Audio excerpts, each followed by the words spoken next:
Mas Singgi, Anda memilih untuk kembali ke desa, itu desa Anda ya, tadi Kandangan Temanggung. Ini sesuatu yang tidak wajar, tidak biasa, sesuatu yang tidak terpikirkan. Anda tahun berapa memutuskan untuk kembali ke desa? Tahun 1995. 95. Sebagian dari teman-teman belum lahir. Tenang aja teman-teman, ini usia kami ya relatif sebelum Masehi kami sudah lahir.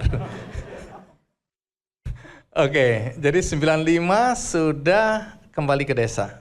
Nah sekarang Mas Singgi duduk supaya saya bisa tanya, kenapa seseorang lulusan ITB yang sebenarnya punya kans, punya kesempatan, punya peluang untuk mengembangkan diri di kota, apalagi Bandung kan dikenal sebagai kota kreatif waktu itu ya, memilih kembali ke desa. Apa yang membuat Anda tergerak untuk pindah ke desa? Ya, pertama saya sadar orang desa dan saya sebenarnya nggak betah tinggal di kota. Karena kota itu terlalu ramai, terlalu padat, terlalu bising. Saya nggak suka, itu satu. Kemudian yang kedua, ada satu buku yang menginspirasi saya, tulisan Alvin Toffler.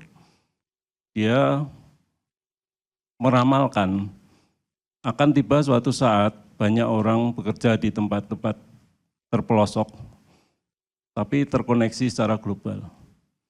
Dan saya membayangkan diri saya ada di situ, demikian nikmatnya, dan terkoneksi secara global, padahal waktu itu belum ada line telepon. Jadi saya betul-betul bermimpi waktu itu.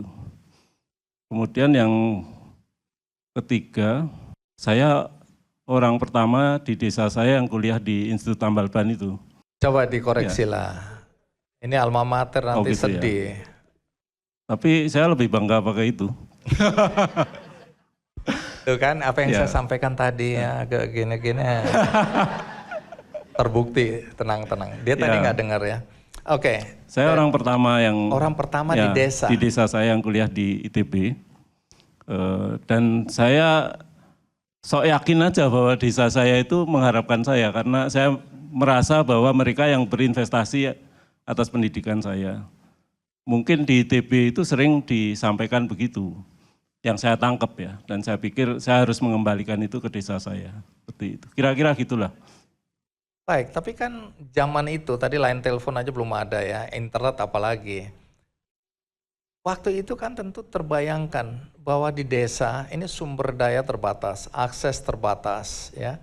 Apa yang ada dalam pikiran Anda, aku akan pulang dan membangun desaku atau berkarya di desa dengan melakukan apa? Apa yang Anda lakukan pertama kali ketika pulang ke kampung halaman? Ya kebetulan waktu itu tugas akhir saya temanya craft, kerajinan. Dan kerajinan itu salah satu hal yang sebenarnya bisa dilaksanakan di desa. Saya belajar banyak dari mentor saya, Pak Surya Pernawa. Beliau mengembangkan sebuah sistem bagaimana memproduksi produk kerajinan dengan kualitas yang standar dalam jumlah yang banyak dan itu memang ditujukan untuk pasar ekspor. Walaupun pada saat saya praktek pertama gagal-gagal terus gitu loh. Tapi saya yakin bahwa itu suatu hal yang menurut saya bisa menjadi jalan. Apa yang Anda lakukan hari itu? Apa yang Anda produksi sehingga gagal-gagal tadi? Waktu itu pertama saya pulang membuat wooden toys, mainan dari kayu, karena itu juga yang diproduksi di Bandung waktu itu.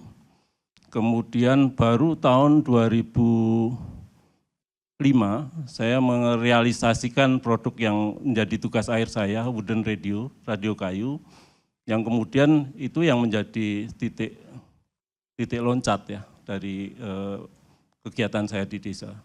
Jelajahi cara baru mendapatkan informasi. Download Metro TV Extend sekarang.